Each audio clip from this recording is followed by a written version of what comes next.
Let's go back for a moment to the superiority complex that Eric and Dylan had.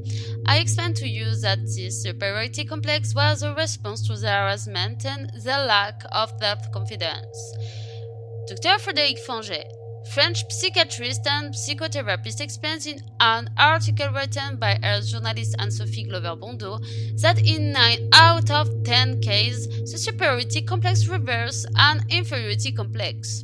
We are talking about a counterattack of the cognitive schema, underlines the psychiatrist.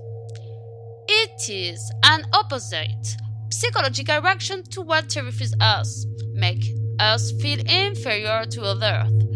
Thus, people who fail to overcome a complex overcompensate it and seek to fill that complex with contempt. Their superiority is a posture, a defense. This is why, in the confession of the two killers, we see that they pass from a speech where they feel abandoned, new, loser, etc., was a discourse where they even take themselves for gods, to reduce themselves and try to tell themselves that they are not so much losers, but it is others who harass them who are inferior. This could explain Eric's fascination with Hitler. Indeed, Hitler was a charismatic character as much as he was terrifying.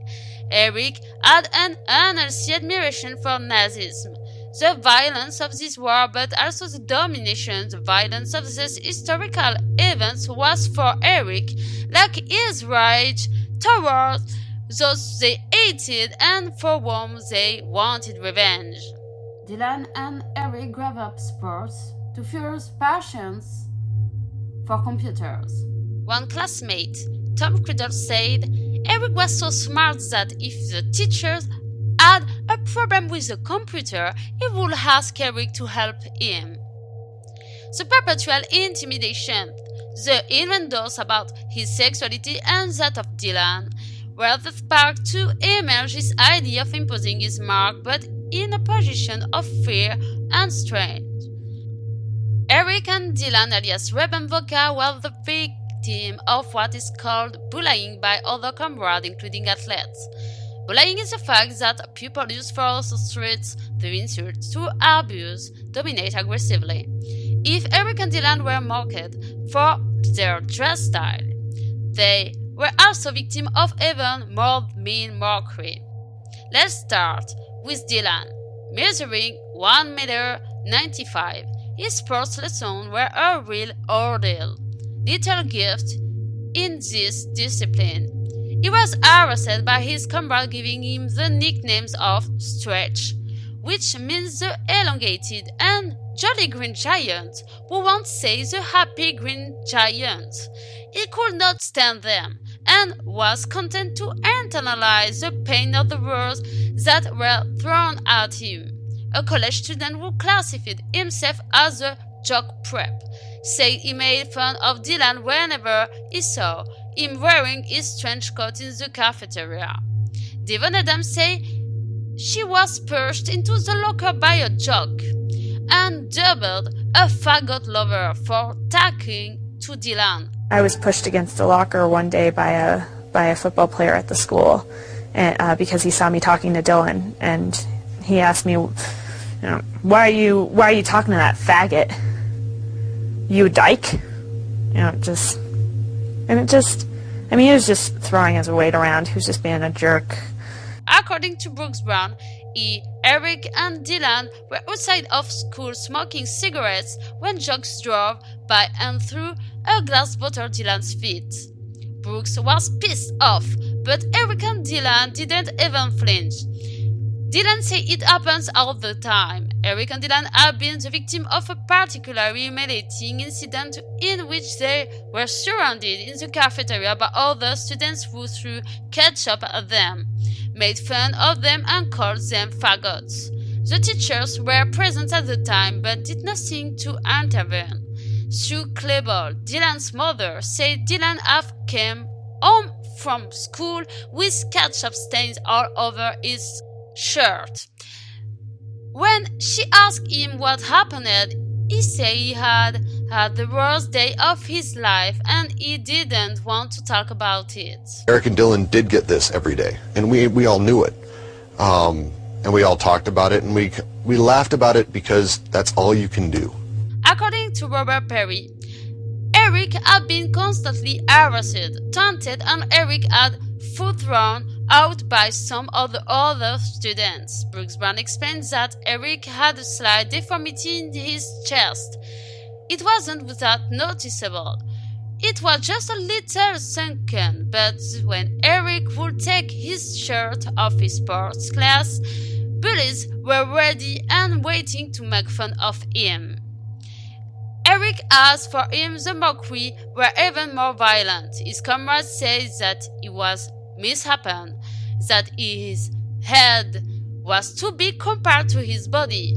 In addition, a comrade would have told that during a game of beef, sort of dodgeball, after Eric had won the first round, the other students would have turned against him, insulting him and throwing him the ball in the face several times. Then the bullying continued until the locker room, where he was even violently pushed around.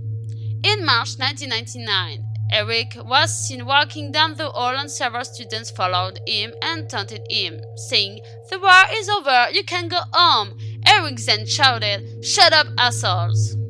They're walking through the halls, and you can see a wall of jocks coming at them. You get the hell out of the way. It's their hall, their world. And Eric and Dylan didn't get out of the way. And so you see the jocks lay their elbows right into Eric and almost knock the camera out of his hand, and you don't hear them bitching.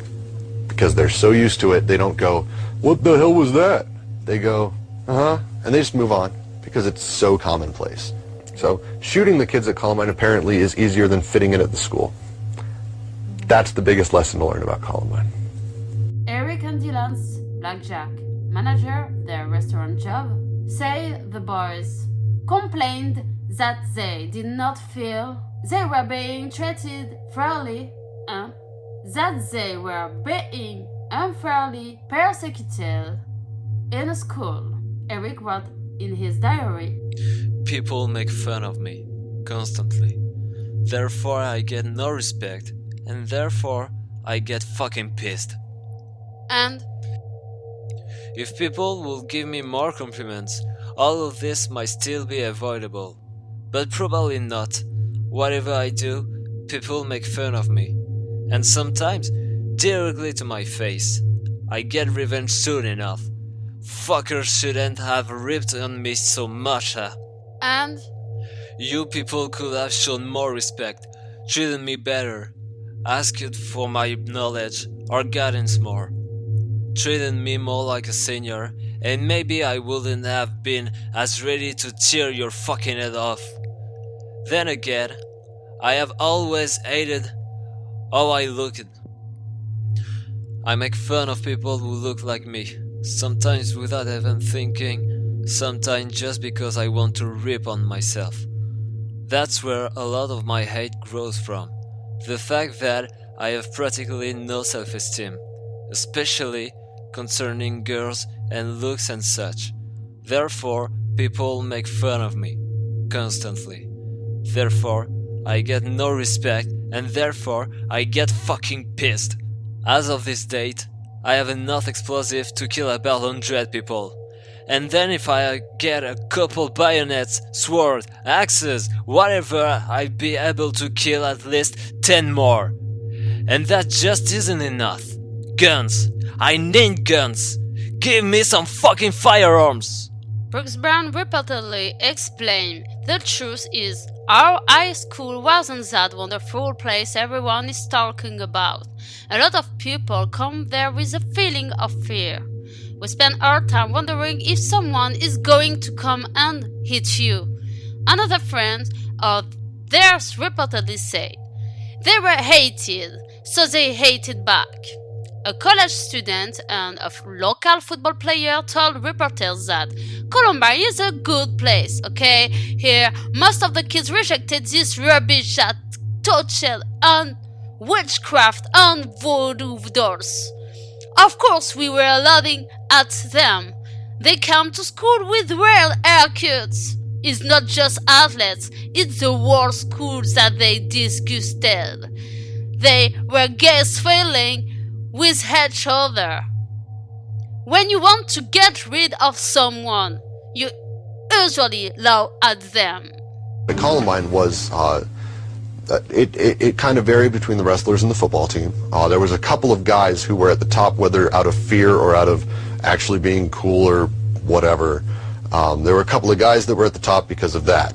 There were a couple of girls who were at the top because of their situation, how they looked, the money they had, things like that, their grade point average and how much they obeyed the teachers, all that stuff. They were the bottom 2 kids in the entire school, not just out of the senior class. The entire school, they were the 2 uncoolest kids. So they were the losers of the losers, is the way to put it. Being stronger together. Their feeling of revenge arose in this harassment, complementing their mental problems, which would later make them executioners. The accumulation of hatred to create this release of hatred. That's why their thirst for revenge created a massacre, and that they shot at random on the students, but with sometimes reference such as wearing a cap white.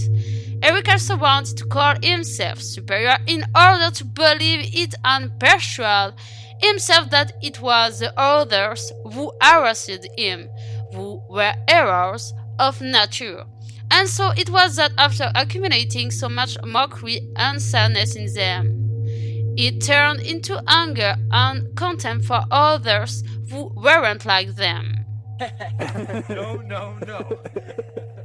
The plan of the shooting calms them down by they saying to themselves that they will take revenge, so they was patient.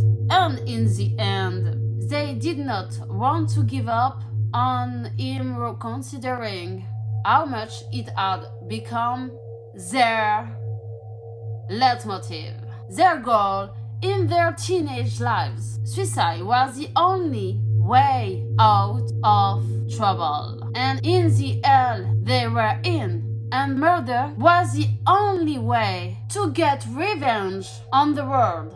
Eric knew his diary would be read after his death, so he was trying to play a powerful and intelligent character. He wanted to play Reb, the one who was strong and superior, and not Eric, the sad and scared boy.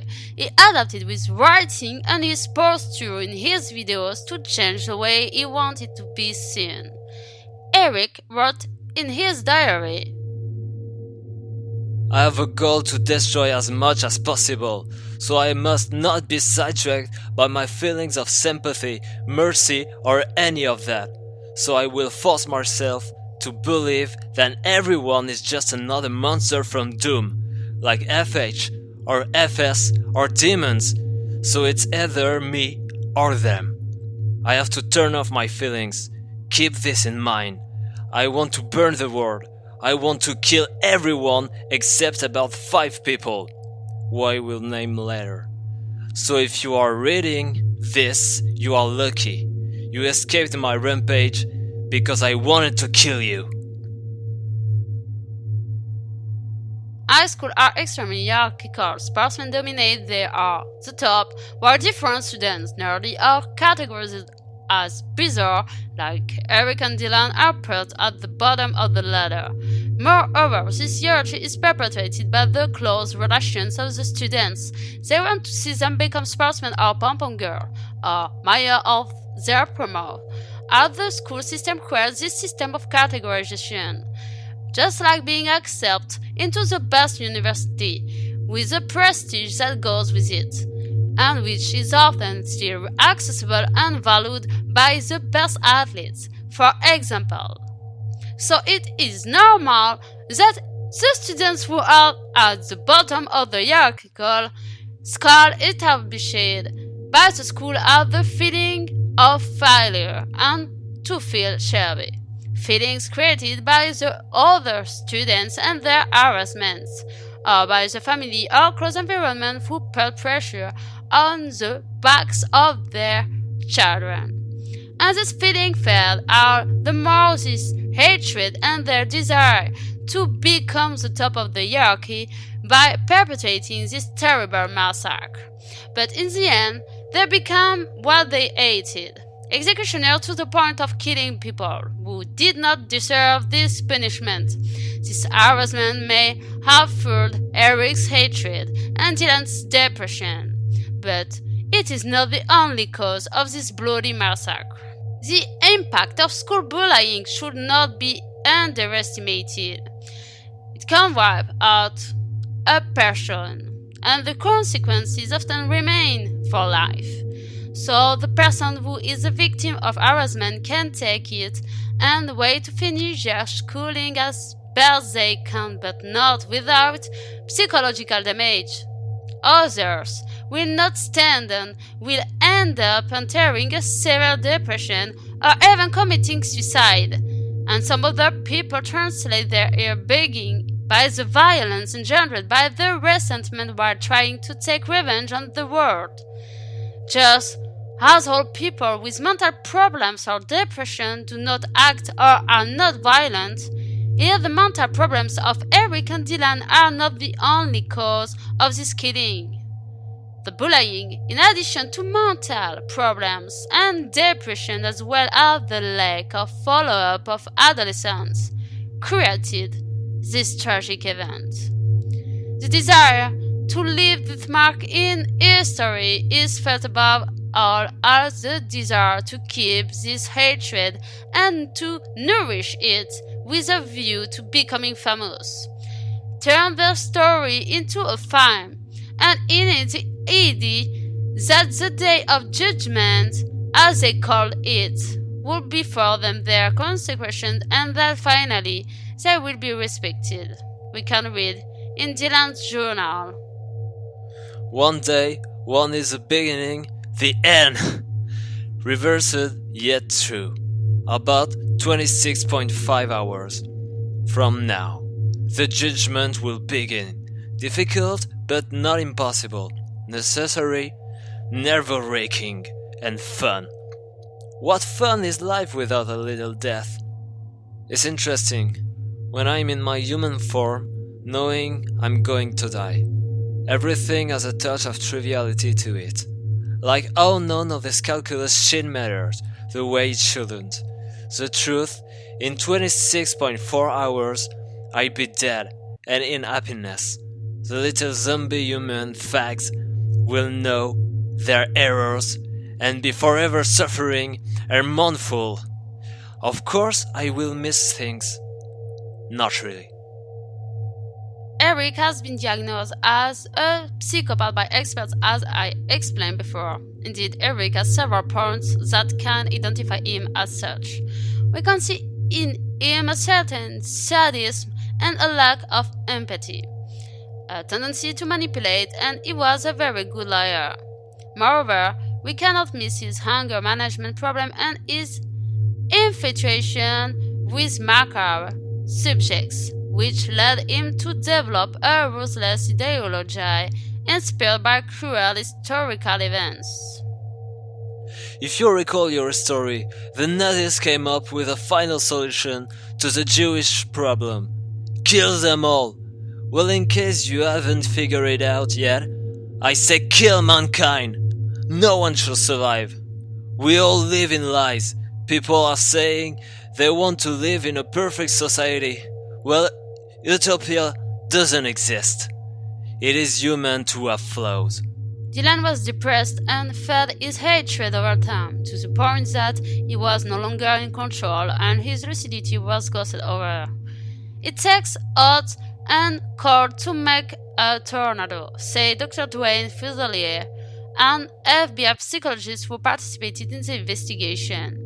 I think Eric walked into the school to kill and he didn't care if he died in the process, while Dylan wanted to die and didn't care if others left with him. During the arrest for theft, the psychiatrist reportedly gave Dylan as a diagnosis a brilliant young man who has a lot of potential. Young Dylan was, say, friend Nick Baumgard, a follower always looking for someone to lead. Harris fulfilled this role. We blamed video games, metal music, and violent films. A wave of demands against these hobbies was born, and the parents have had afraid of their children's hobbies and passions. And this is how this duo will have thought deaths on their day, leaving bereaved families, deep sadness around them, and trauma forever to the survivors and their loved ones. I do not know what to conclude here, except that this story is tragic. It is important to stress that even though Eric and Dylan suffered and were harassed, personally I have known very well this situation and the impact that harassment can have on us. But we must not forget that this drama is not justifiable. Today, harassment is still topical in America but also in other countries, including France. It is important to inform young people of the consequences on a person that this bullying and this attack can have. You must also be vigilant, protect yourself, and do not hesitate to help students in difficulty or who you see start to make bad decisions. And I want to address myself above all to those who suffer in silence, thinking that everything is only disappointment, who feel rejected, broken, alone. Know that you are not alone. You are going through a difficult situation. You feel belittled and rejected. You, who feel bad and whose hope has left you. There is always hope.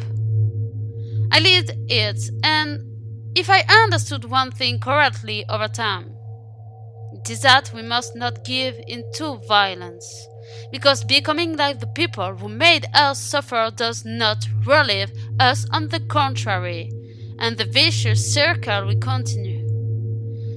Don't hesitate to talk to people you think you can trust. If you can't talk to your loved ones, get closer to aid organizations. I will put the information at the end of this video. And for everyone, help yourself and love yourself. No one is moving forwards, growing up, or being happy by becoming evil and bad people.